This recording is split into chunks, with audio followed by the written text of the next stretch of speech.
I planned a surprise rooftop proposal for her birthday with her whole family present. While I got on one knee, she said, "Are you serious? You ruined my birthday with your agenda." I stood up. "You're right, my mistake." Then I pocketed the ring, thanked her family for coming, and left. Her mother called me the next day, saying, "Original post. I, 32 male, had been with my girlfriend for 4 years. We met through mutual friends, moved in together after 18 months, and had talked about marriage multiple times. She'd sent me Pinterest boards of rings she liked. She'd mentioned wanting a meaningful proposal, not just some random Tuesday night on the couch. She told her friends she was ready and wondering what was taking me so long. So when her 30th birthday came around, I thought, this is it. This is the moment. I spent 3 months planning, rented out a rooftop event space at a nice hotel downtown, coordinated with her parents, her sister, her brother-in-law, her grandmother, her best friend from college, and about 20 other people she loved. Hired a photographer to capture the moment. Ordered a custom cake with our initials. Bought the ring, a 1.8-carat oval-cut diamond in a platinum setting, exactly like the one she'd pinned.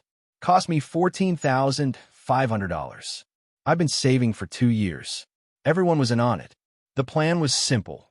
She thought we were going to a small dinner for her birthday with just her parents and sister. When we got to the rooftop, everyone would be there, surprise party style. After an hour of celebrating, I'd give a toast, get down on one knee, and ask her to marry me in front of everyone who mattered to her. I thought it was perfect. I thought she'd love it. The night started great. She was excited about the dinner, wore a beautiful dress, kept talking about how she couldn't believe she was turning 30. When we got to the hotel and I led her toward the elevator, she didn't suspect a thing. The doors opened to the rooftop. Everyone yelled surprise. Her face lit up. She screamed, hugged her mom, hugged her sister, went around thanking everyone. She was genuinely happy. I watched her from across the space, feeling proud of what I'd put together. An hour in, the photographer gave me the signal. It was time. I clinked my glass and got everyone's attention. Gave a short speech about how much she meant to me, how the past 4 years have been the best of my life, how I couldn't imagine my future without her. Her mom was already crying. Her grandmother was beaming. Her best friend had her phone out, ready to record. I got down on one knee. "Will you marry me?" Silence. Not the good kind. The kind where everyone holds their breath. She stared at me. Her expression shifted from surprise to something else. Something harder. "Are you serious right now?" I blinked. "What? You did this here? On my birthday?" In front of everyone. I was still on one knee, ring box open, heart starting to sink. I thought. "You thought what? That you'd hijack my birthday for your agenda?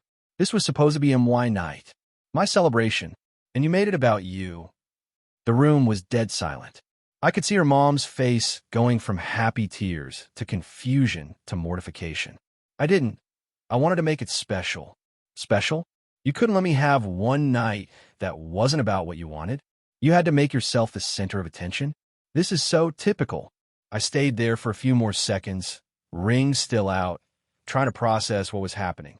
Then something in me just clicked. I stood up, closed the ring box, slipped it back into my jacket pocket. "You're right. My mistake." She seemed surprised by how calm I was. "What?" I said, "You're right. I shouldn't have done this on your birthday. That was wrong of me." I turned to face the crowd, her family, her friends, all standing there in shocked silence. "Thank you all for coming. I'm sorry for the confusion. Please enjoy the rest of the party." Then I walked past her mom, past everyone, and got on the elevator. The doors closed. I went down to the lobby, walked out of the hotel, and drove home. I didn't cry. I didn't yell. I just drove in silence, thinking about the last 4 years and everything I'd apparently misunderstood. When I got home, I sat on the couch for about 2 hours, staring at the ring box. Then I put it in my sock drawer and went to bed. My phone had been blowing up since I left the rooftop. Texts from her friends, her family, her. I didn't read any of them. I just put it on Do Not Disturb and slept.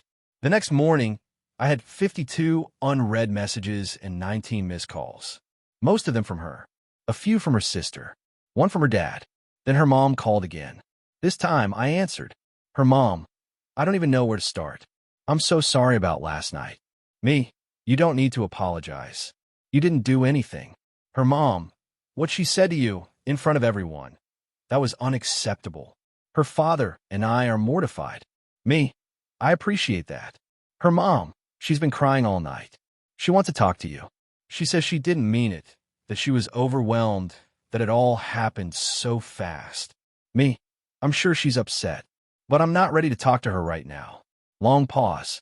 Her mom, I understand. But please, don't make any permanent decisions based on one bad moment. She loves you. I know she does. Me, she might. But she also humiliated me in front of everyone I'd invited to celebrate her. That's not something I can just forget. Her mom didn't have a response to that. I spent the rest of the day ignoring my phone and trying to figure out what to do next.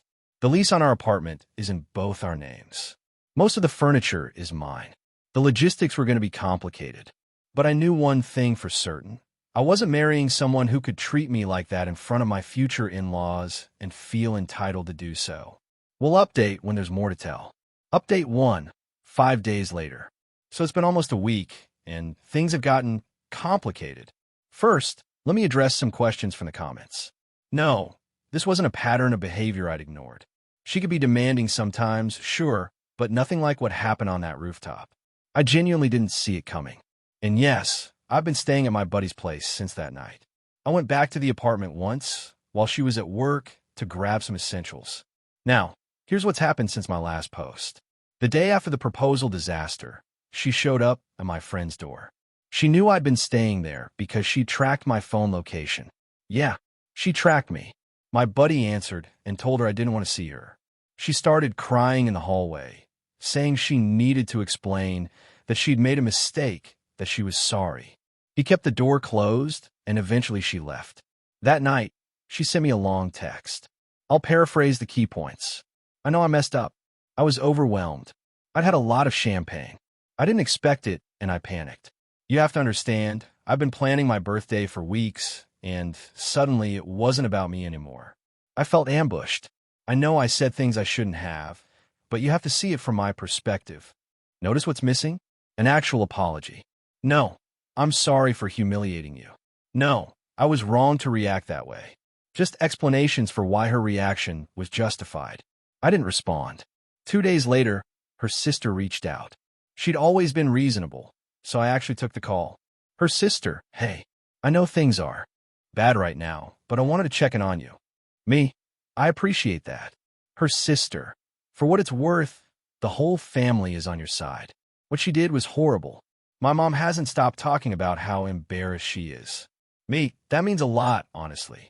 Her sister, she's telling everyone a different version of what happened, saying you sprung it on her without warning and didn't consider her feelings. She's making it sound like you ambushed her. Me, I planned it for 3 months with her entire family. Her mom helped me pick the venue. Her sister, I know. I was there when you called to coordinate. That's why this is so frustrating. She's rewriting history, and some people are actually believing her. Me, what people? Her sister, her work friends, some of her college friends who weren't at the party. People who only have her side of the story. Great. So not only did she humiliate me publicly, now she was spinning a narrative that made me the bad guy. I thanked her sister for the heads up and decided I needed to get ahead of this. I didn't make a public post or anything dramatic, but I did start having honest conversations with the people who mattered.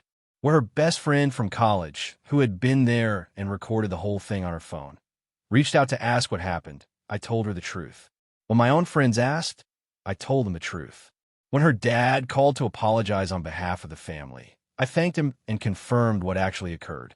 The video that her friend recorded, apparently it got shared in their friend group. Multiple people saw exactly how she'd reacted. The disgust in her voice, the way she called it my birthday, like I was a crasher of my own proposal. By day 4, the narrative started shifting. People who'd initially heard her version were getting the full picture. Her own friends started distancing themselves. And then she tried a new tactic. She showed up at my workplace. I'm an engineer at a manufacturing company. She knows the address, knows my schedule, knows where I park. She was waiting by my car at the end of my shift. We need to talk. You can't just ignore me forever. Me, I'm not ignoring you. I'm processing. Her processing what? I made a mistake. I've apologized 100 times. Me, you've explained yourself 100 times. That's not the same as apologizing. Her, what do you want me to say? I'm sorry, okay? I'm sorry I reacted badly. But you have to understand. Me, no. I don't have to understand. You humiliated me in front of everyone who was supposed to become our family. You call my proposal my agenda. You made me feel like asking you to marry me was an inconvenience. Her, that's not what I meant. Me, that's exactly what you meant.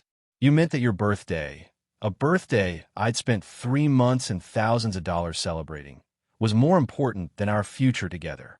And you said it in front of everyone. She started crying. So that's it? For years, and you're going to throw it all away over one bad moment. Me, you threw it away. Not me.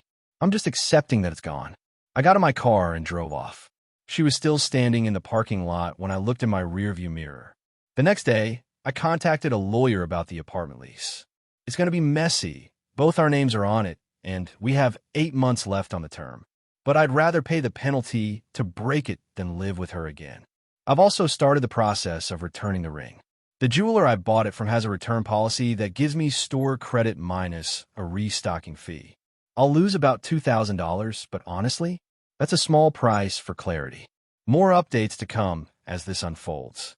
Update 2, 12 days after original post.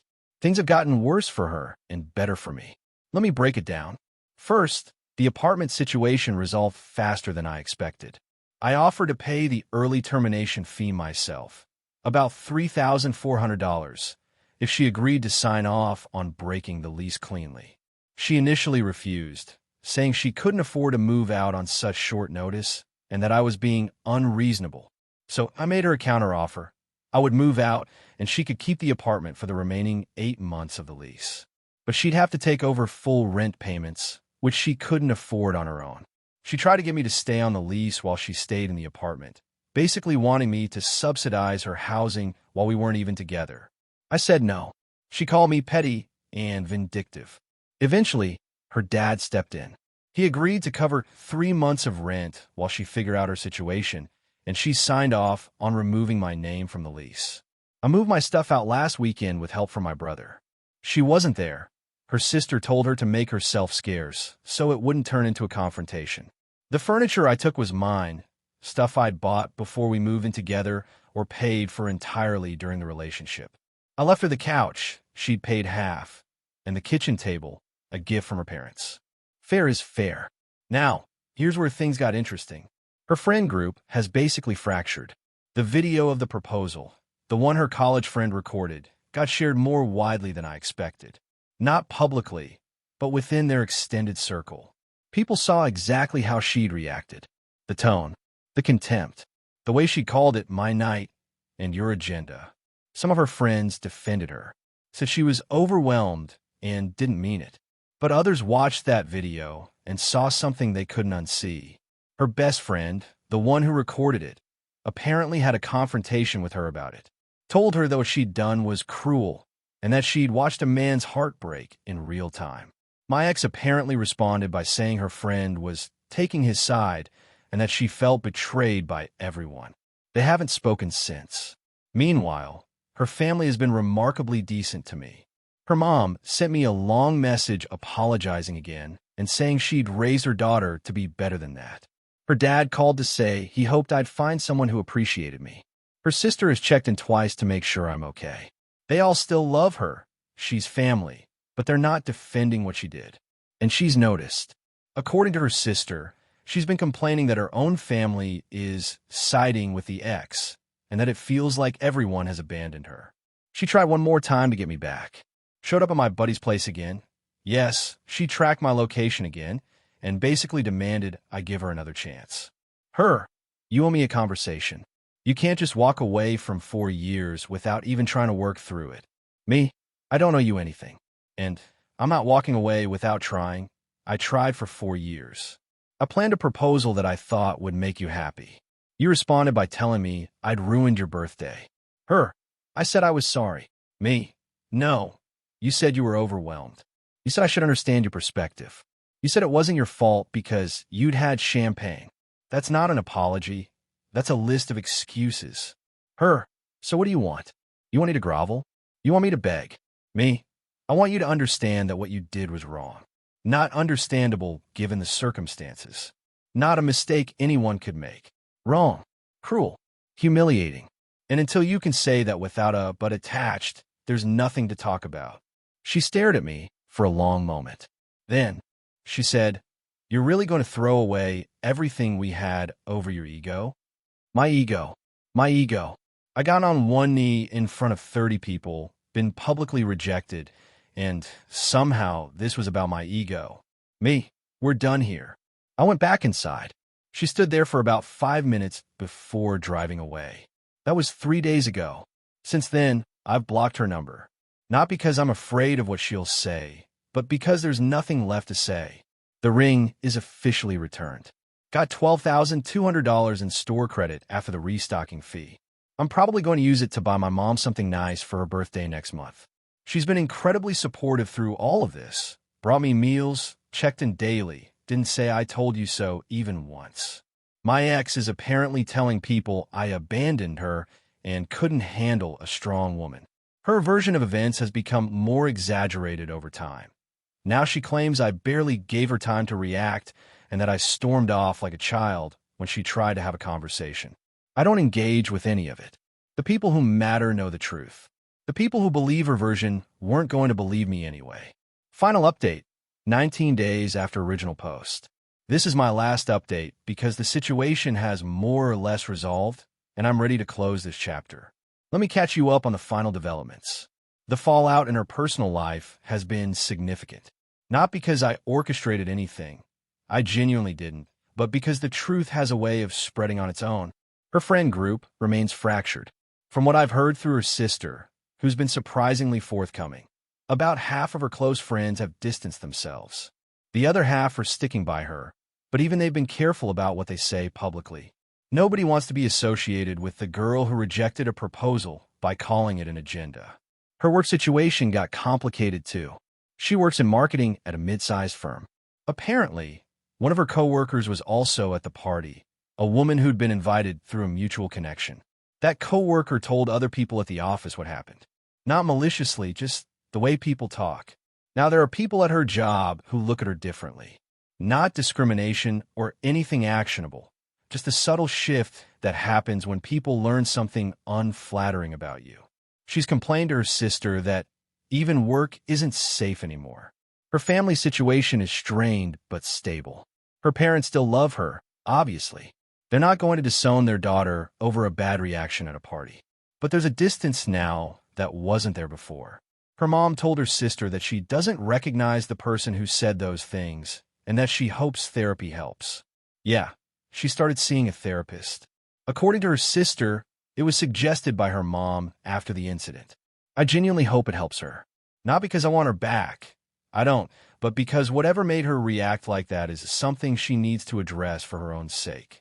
Her sister called me one last time, about a week ago. Her sister, I wanted to let you know, she's moving. Found a job in another state. Decided she needs a fresh start. Me, that's probably good for her. Her sister, I think so too. She's been struggling here. Too many reminders. Me, I hope she figures things out. Her sister, do you mean that? Me, yeah, actually, I'm angry at her. Probably always will be a little, but I don't wish her a bad life. I just couldn't be part of it anymore. Her sister, for what it's worth, she still doesn't fully get it. She told me last week that you overreacted to a moment of stress and that she deserved a second chance. No real accountability. Just victim mentality. Me, that's her journey, I guess. Her sister, I suppose. Anyway, I wanted to say goodbye. Thank you for being decent through all of this. A lot of guys would have dragged her through the mud publicly. Me, I thought about it. Decided it wasn't worth the energy. Her sister, well, I appreciate it. My family appreciates it. Take care of yourself. That was the last conversation I had with anyone from her side. As for me, I'm doing okay. Not great, but okay. 4 years is a long time to spend with someone, and even when it ends badly, you don't just switch off the feelings overnight. There are moments when I miss her, or more accurately, miss who I thought she was. The version of her that would have said yes with tears in her eyes and hugged me in front of everyone. That person didn't exist, apparently. But the version I'd imagined was real enough in my head. I've started seeing a therapist too. Not because I'm falling apart, but because I want to understand why I didn't see this coming. Why I spent 4 years with someone without recognizing what she was capable of. What blind spots I have that let me miss the signs. My therapist says I'm too hard on myself. That narcissistic traits can be well hidden until stress reveals them. That the proposal was a stress test and she failed it spectacularly. It's a helpful framing, even if it doesn't make me feel totally absolved. The store credit from the ring? I ended up using part of it to buy my mom a nice bracelet for her birthday. She cried when I gave it to her, happy tears. She said it was too much, that I should save the money for myself. I told her she'd earned it by raising a son who knew when to walk away from a bad situation. The rest of the credit is sitting there. Maybe I'll use it someday. Maybe I won't. Right now, engagement rings aren't really on my radar. I've moved into my own place. Small one-bedroom apartment, decent neighborhood, quiet. It's the first time in almost 3 years I've lived alone, and honestly, it's nice. I can leave dishes in the sink without someone commenting on it. I can watch whatever I want without negotiating. I can just exist without being evaluated. Some nights I think about what would have happened if she'd said yes. We'd be planning a wedding right now, booking venues, picking colors, sending save the dates. Building toward a future that would have been built on a foundation I now know was cracked. I dodged a bullet, a $14,500 bullet that cost me 4 years and a lot of pain, but a bullet nonetheless. She wanted her birthday to be about her. She got her wish. It was entirely about her, in the worst possible way. Every person at that party will remember it as the night she publicly humiliated someone who loved her. Every person in her life now knows what she's capable of under pressure. That's not revenge. That's just consequence. I didn't destroy her reputation. She did that herself, in front of 30 witnesses and a camera. I didn't turn her family against her. They were there. They saw. I didn't make her lose friends or struggle at work or need to move away for a fresh start. Those were all natural results of her own behavior catching up with her. All I did was stand up, pocket the ring, thank her family for coming, and leave. Sometimes the most powerful thing you can do is walk away with dignity. She called it my agenda. Turns out, my agenda was pretty simple. Propose to the woman I loved and hope she said yes. She said no, in the cruelest way possible. I accepted her answer and moved on. That's not vindictive. That's just self-respect. Thanks for following along, everyone. I'm going to close this chapter now. Time to start building something new.